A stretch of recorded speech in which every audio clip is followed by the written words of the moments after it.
Well, I'll start by introducing myself. My name is Pernille Tranberg, and I'm here in my own person with my real name.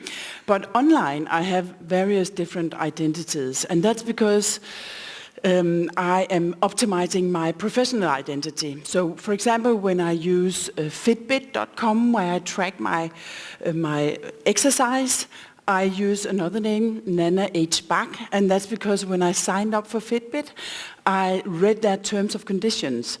And when you read that and understand what they're doing with the data, you think, okay, maybe you shouldn't give them all your data.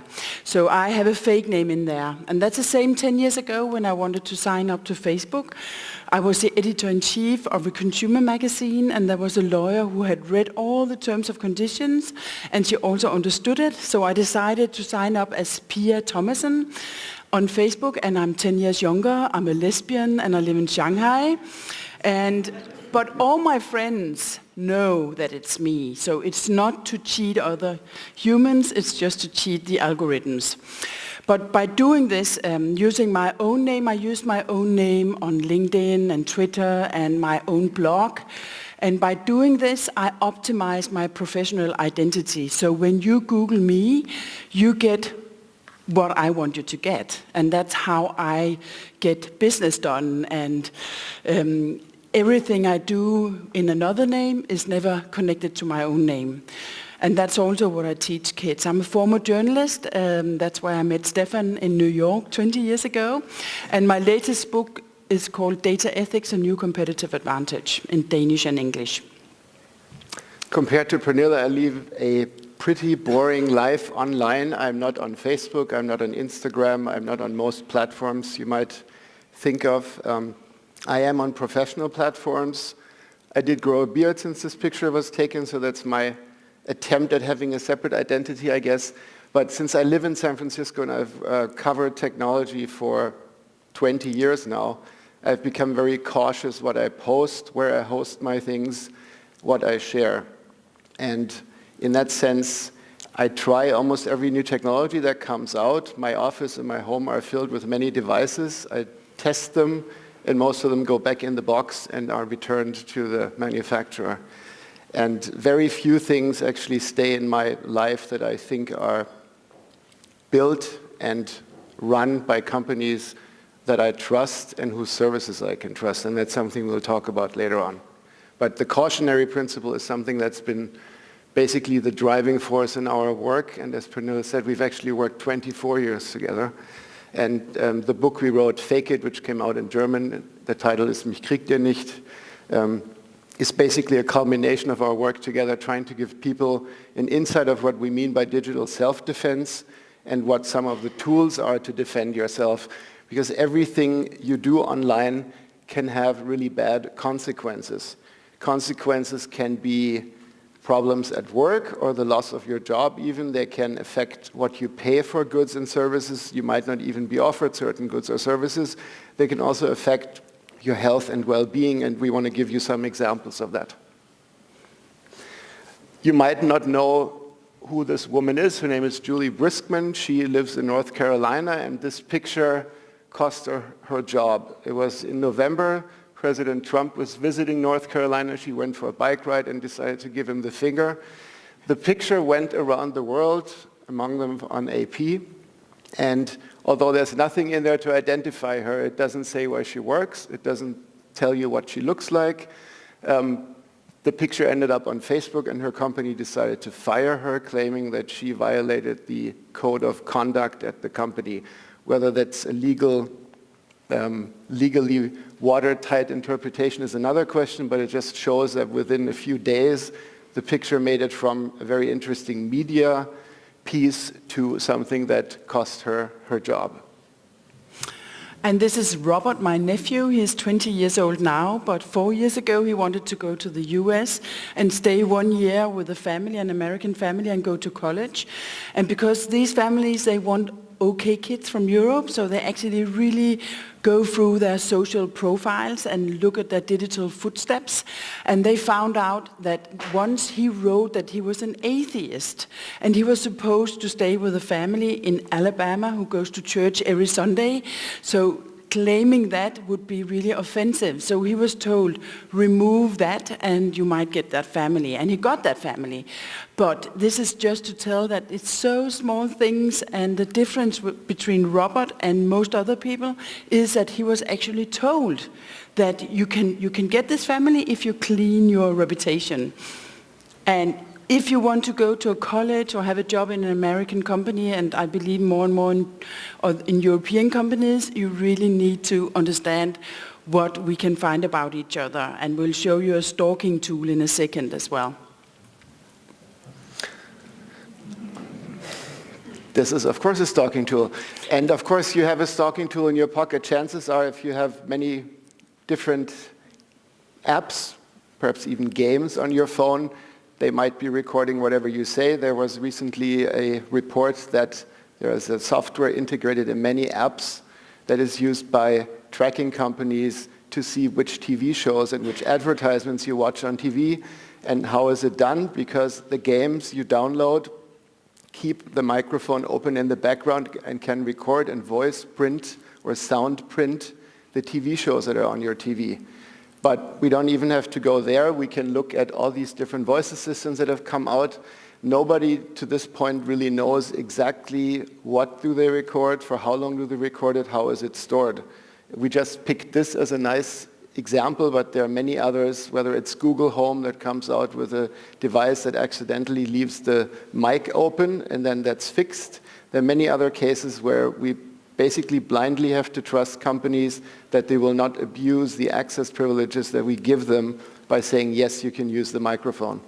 So it might be a good idea after this speak that you turn off, you check out your settings, and if you, for example, have Facebook Messenger, you could turn off the microphone, because there's a very high likability that it's listening in on your conversations in real life. So the other day, or a couple of months ago actually, I had to buy a hotel in Tokyo because I'm going there with my husband in April. And I went on a browser where I block for all cookies, and I found a hotel at the price of 1,500 euros for 9 nights, which is an okay price in Tokyo. It's like New York prices. But then I decided to try one more thing and pretend I was in Germany, because German prices are much lower than prices in Denmark. And pretending I was in Germany with a VPN, I got the price down to 1,200 in one click. And I'm sure you could do the same pretending to be in Ukraine, or it depends, because all the pricing today is set according to how much the seller knows about you. Going from the really big movements to Japan to the small movements, I don't know how many of you have seen this picture and know what it is. It was all over the news this week. This is what an air base in Helmand province in Afghanistan looks like when a lot of soldiers go jogging with Fitbit trackers and don't set them to private. It was a big story based on the heat map by a fitness platform called Strava, but that's just one example how the wearables we use, and there are now hundreds of millions in use and the numbers keep going up, can be very, very telling about many, many of your private details. And in many cases, it's also very difficult to find the settings and turn off what you don't want to share, because the default is always share. We're told and made to believe that sharing is good.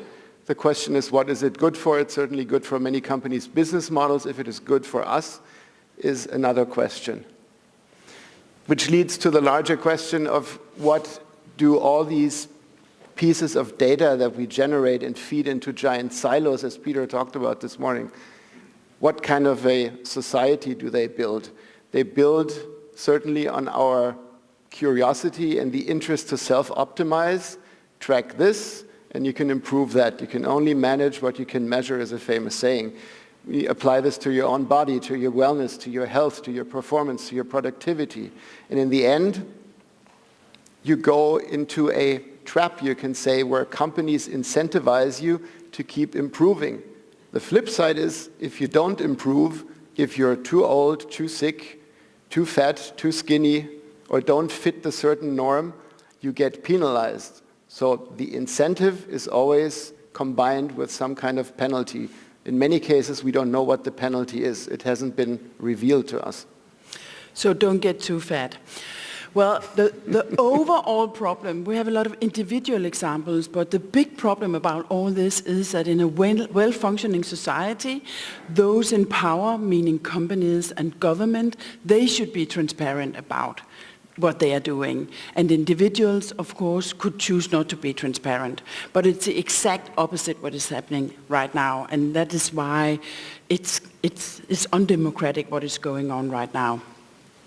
If we look at some of the consumer trends or citizen trends, it's interesting to see that whether it's in Germany, even though you are the most skeptic of all, but in Europe and the US, we are very much alike.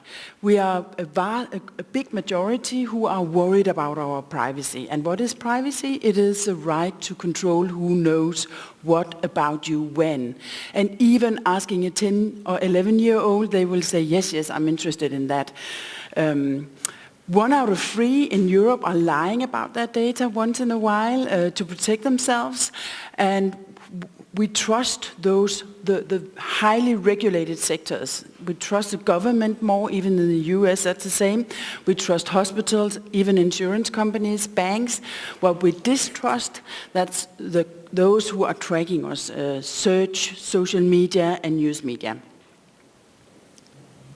Speaking of tracking, this is a very confusing image. You don't have to try to decipher what all those little pieces or boxes of text mean. Suffice it to say, on the left, the big purple.tmz is a website, US-based, that serves up Hollywood gossip, who has been cheating on whom, who was pulled over driving drunk, and so forth.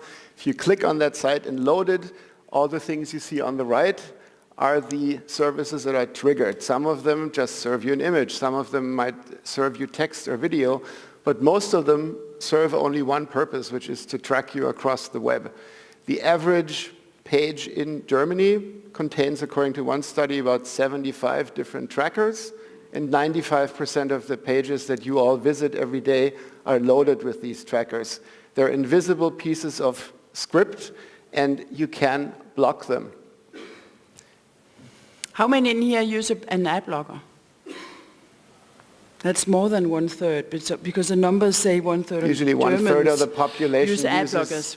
Yeah. And of course, when we say the ad blockers, we don't only talk about tools that strip the ads you can see off of a page, because in some cases you can argue that destroys a business model that is legitimate, but we're talking about the invisible tracking scripts that can do many things. They can even follow you across different devices. So whether you look at something in the morning on your iPad at home, whether you look at something on your desktop at work, or then on your phone on the bus, there are trackers now that are capable of following you across all those devices. So when all that is said about our consumer trends, a lot of us really want to use our data as well. And we're willing to give our data to companies and governments whom we trust. The big issue is we don't want our creepiness line to be crossed. And where's that creepiness line? That's very different. But we need to monitor that, and then we can definitely use data. And this probably describes what the creepiness line looks like. It was a famous picture that went around the web a couple of years ago. It's probably still true, and it makes a point that most people are fed up with the current digital business model. What would it actually look like if the companies and the businesses we go to in the real world were tracking us like the online businesses do? We want to show you a little clip. In a second, we want to show you a stalking tool first. Oh, sorry. Because what is creepiness and what is not creepiness? I went to my fake Facebook account, and I want to stalk someone now. And this is not the video. We hope that it works. Yes, okay. So I want to stalk someone. I'm just going to show you something which is on Facebook, and you can find it anyway. It's not illegal what I'm doing now, but I want to find out how the Danish Minister of Justice is doing on Facebook. So I find him on Facebook. I'm not a friend with him, And I can either choose his page or I can choose his private profile, and I'll take his private profile. And I copy his URL up here, and then I go to this tool called Stalk Scan. This is what is used by a lot of journalists and employers who want to hire somebody and find out more about you. So you paste his URL in here, and now I can just sit here and go through his wall really, really fast to see how he is. Let's see, I can see all the pictures he has liked here, for example. He is openly gay, our Minister of Justice in Denmark, and if he was not, I could probably guess it, because he liked a lot of men, and actually a lot of gay men, which I know are gay here. So you can go through really fast and see pictures he's liked. You can go through and see which pictures he has commented on in a very fast way, and go through and say, okay, what did he comment on this picture? And you can find his comment here. You can also see what classmates he's had, family, if they have tagged him, and even if a lot of people are also constantly telling the places where they're going, so what bars is he going to, what places is he visiting, etc. And that's just one little tool which is open for everybody to use. And now comes the little video we want to show you. We're going back to our presentation here.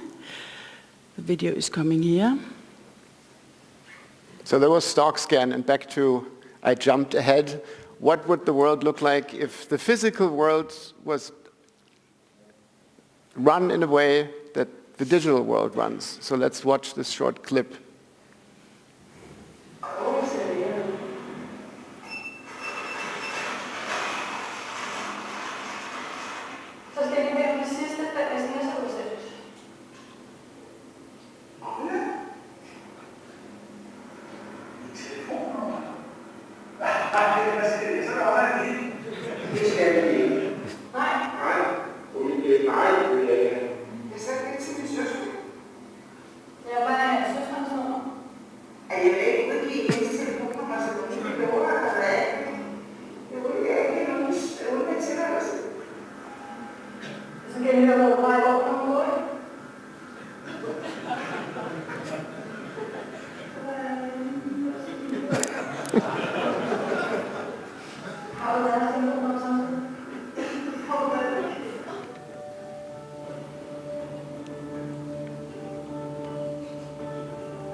Yeah, this little video just to show you that we are with data where we were with the environment in the beginning of the 60s. These pictures are from the TV series called Mad Men, and it's in the beginning of the 60s where they're picnicking in Central Park and they're just leaving all the garbage on the lawn.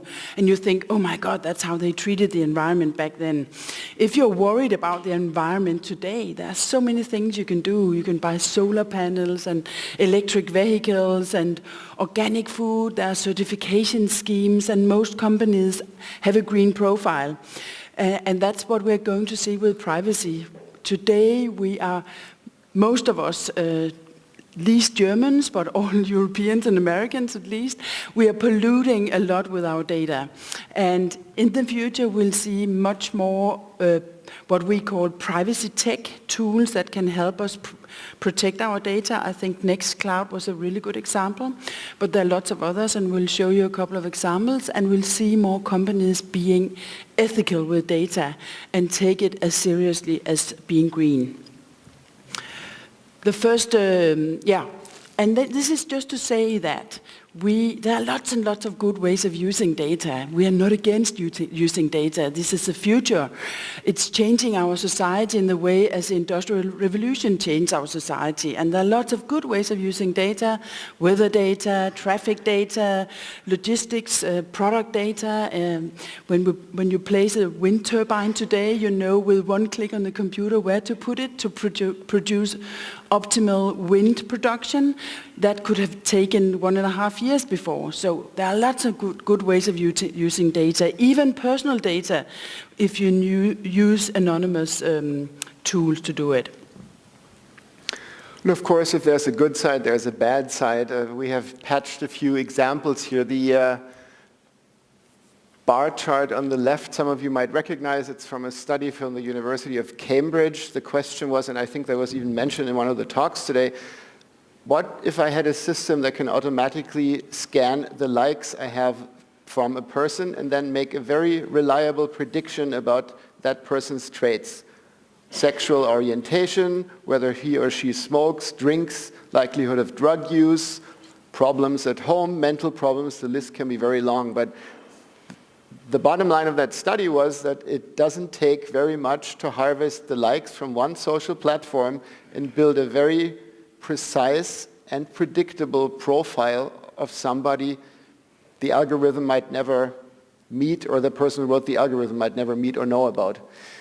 The person in the middle I don't need to introduce. We know how foreign countries / Russia meddled in the civil society and the electoral process and the elections of the US. And not only the US, there was a study by Freedom House that concluded that at least 17 other democracies were affected in that way last year. So it's a spreading and growing problem how the profiling and the misuse of data can have bad consequences.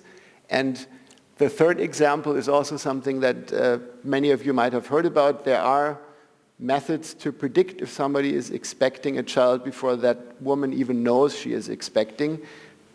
The case that always is mentioned is the retailer Target in the US, which had built such an algorithm, and much to the shock of the parents of that young woman, she indeed had a child. And of course, it's a golden marketing opportunity to start selling those expecting parents or single parents products and services as soon as possible.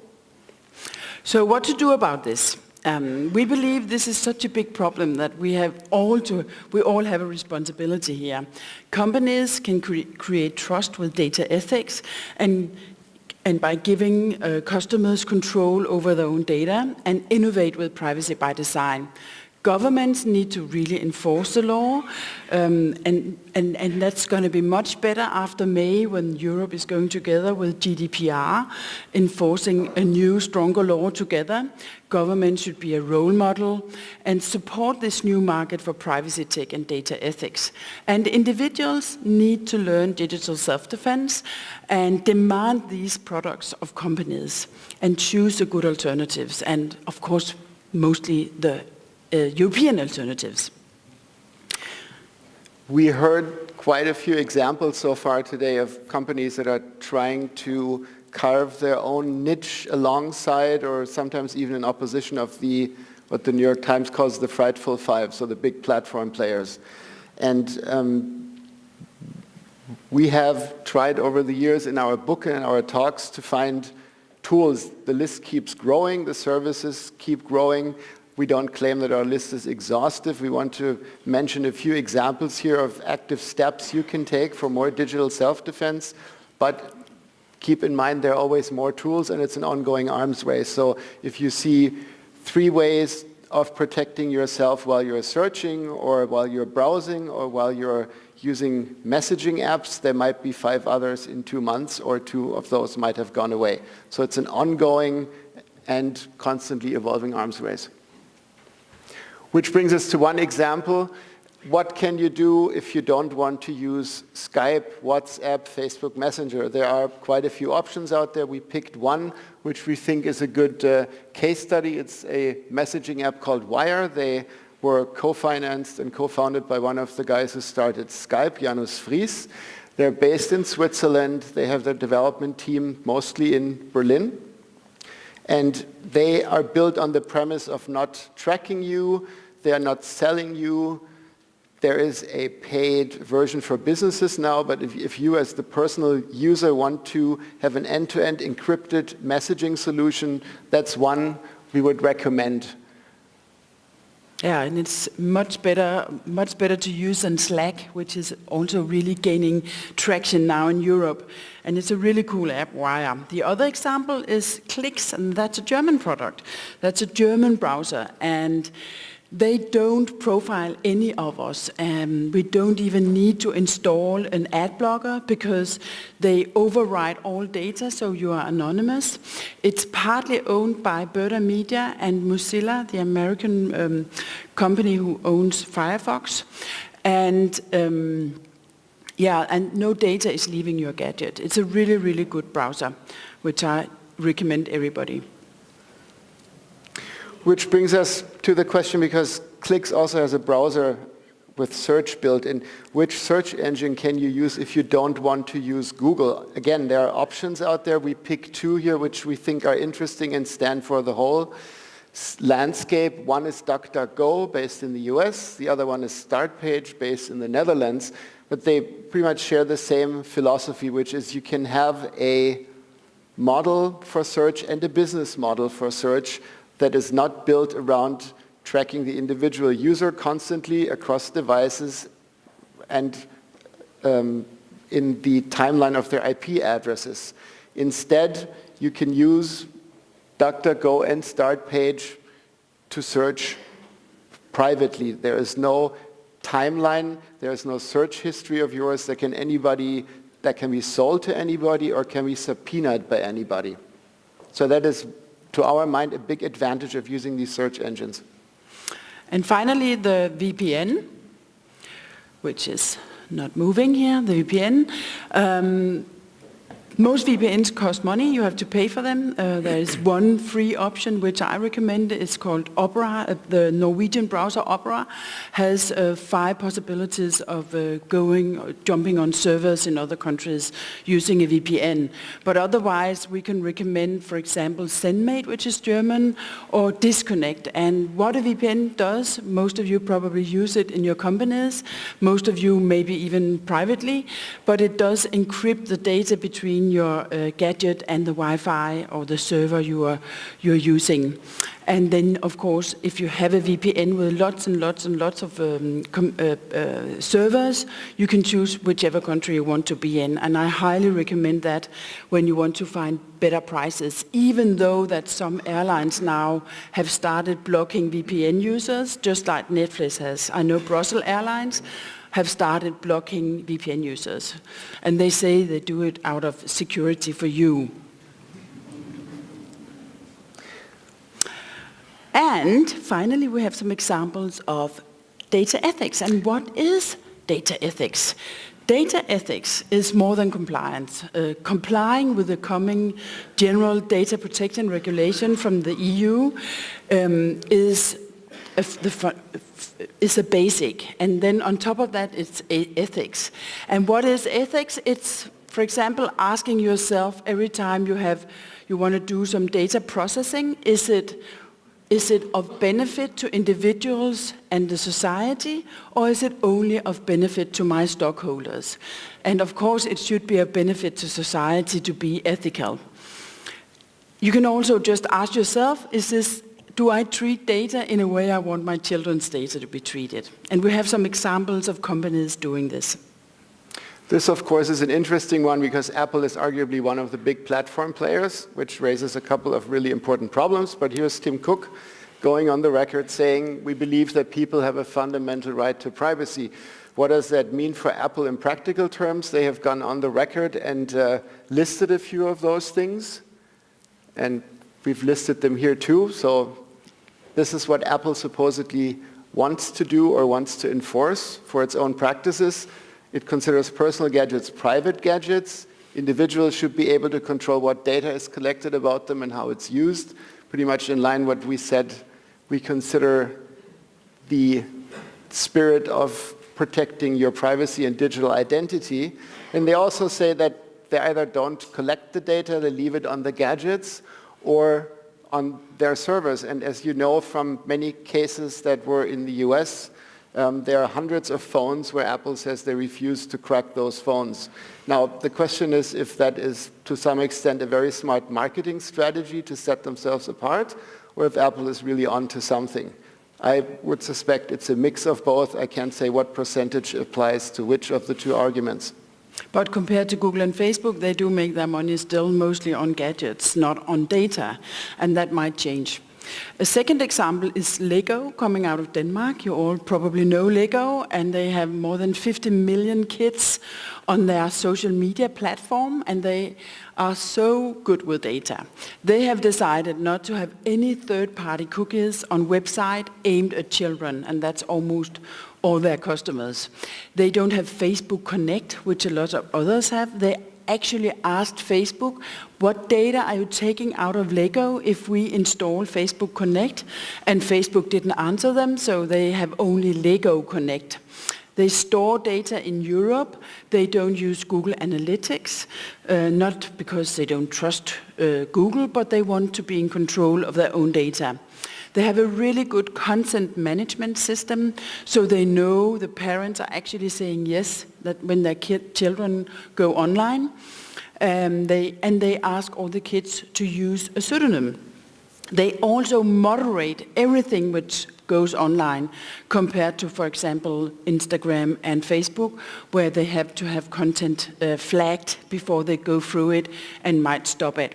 So this is why Lego got this headline in Wired, how Lego built a social network for kids that's not creepy. And that's because a lot of other networks or social media for kids are so creepy. We know it, for example, the Disney Wi-Fi doll, which is in the children's room, which is constantly recording what's happening in the room. I know that Germany actually forbid banned some of those tools. The latest one, which is not on the market yet because it was stopped by protests, but that was Mattel who wanted to put an AI-based gadget in the room of the baby, so it was when it was crying during the night, that gadget could actually comfort the baby, so the parents could stay in bed. And also GPS watches, but they are very, very insecure. But there is a market for all this, and they're coming there. This one will be on the market again, maybe not in Germany, but in all other countries. But before we get to the point where you have to install a creepy surveillance system for your baby room, you have to have a child, and there are plenty of apps who help women track their fertility and their overall wellness and health. And one of them that somehow manages to do this above the board is Clue, which is incidentally founded by a Danish woman. Company is now based in Berlin, so it follows German laws. Again, has a very understandable privacy policy. It lets you use the app without creating a user profile, and most importantly, it doesn't leak the data. There was a study by a US privacy watchdog called EFF that looked at different fertility tracking apps, and Clue was one of the few ones that actually got a very good grade.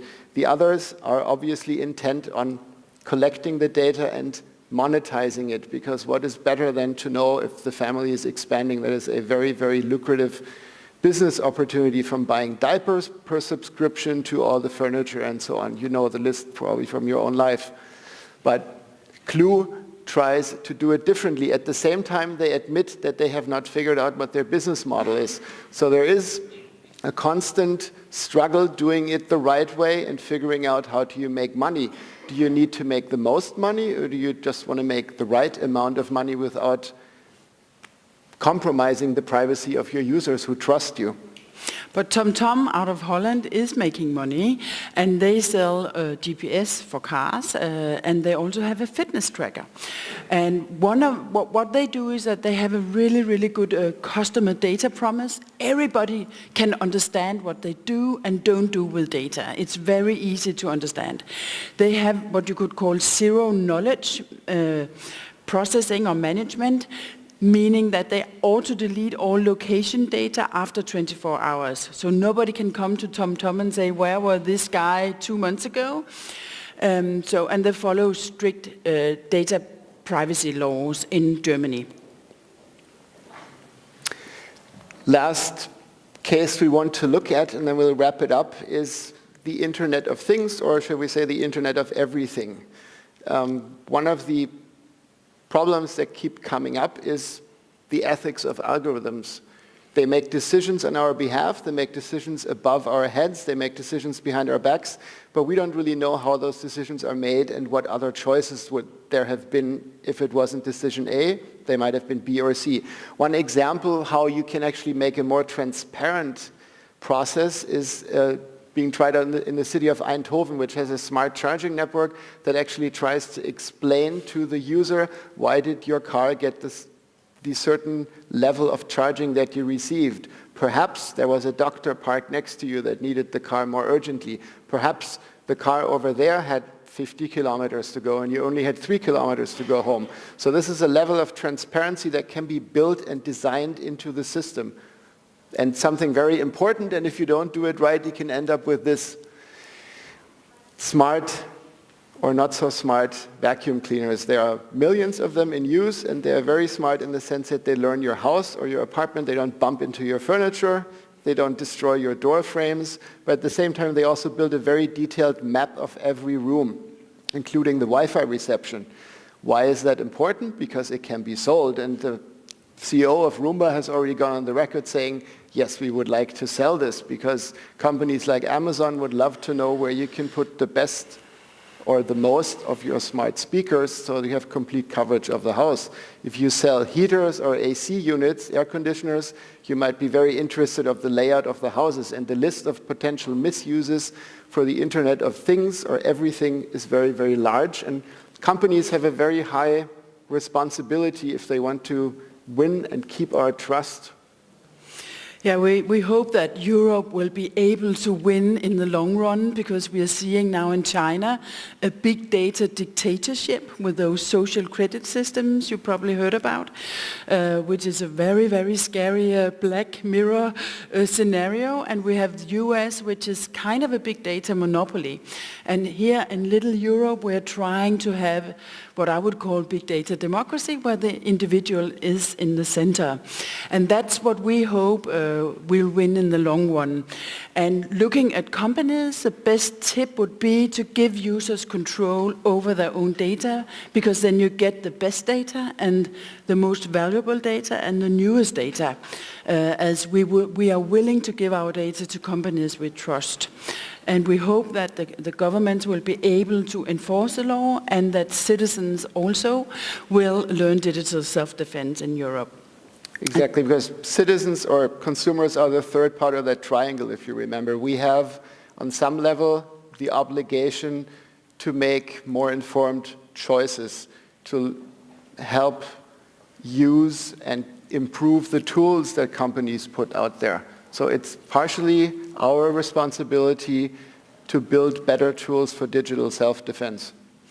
And as a Danish person, I would like to thank you all, because Germany is really leading the way in this direction. It's not coming out of Denmark, it's coming out of Germany and France, and I'm very grateful for that. So thank you very much. If you need, if you want to get more tools for digital self-defense, tools for companies, there are links on this one, and you can also get the presentation. And I guess we have some time for questions or comments, if you have that. And we need all your phone German numbers, of course, and email addresses. You can ask in German if you prefer, because Steffan is German. Thank you. Thank you. Hier vorne haben wir eine Frage. Do you really think you can treat these social networks with your different digital identities? I think they already know that it's almost you, it's always you. No, I don't think I can cheat them. Of course I couldn't. But I can cheat a coming boyfriend, a coming employer, a coming insurance company. But I can't cheat Facebook, I'm sure. But I have been standing now for 10 years in public saying that I fake it on Facebook and they haven't come after me yet. Okay. So, but I don't think so. It's only a very basic level of security.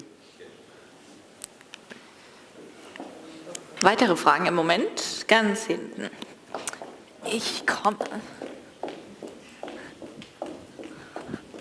Vielleicht könnten meine Schritte jetzt getrackt werden. Mal gucken, wie viele Kilometer das wären. Hello. You were mentioning business models. Do you by chance know how start page or starting page, for example, what their business model is? Or on the other hand, these ad blockers. Sometimes I use Ghostery. I don't know how they finance. Well, and it's running in my browser. Startpage makes money from Start Mail. They have an paid email system. And I guess in the long run, they also want to make money on selling ads based on your searches, just like what Google did in the beginning and what DuckDuckGo does. And DuckDuckGo is also making money. So, but it is, I'm not sure it's a thriving business model being ethical. That's a hard point of it.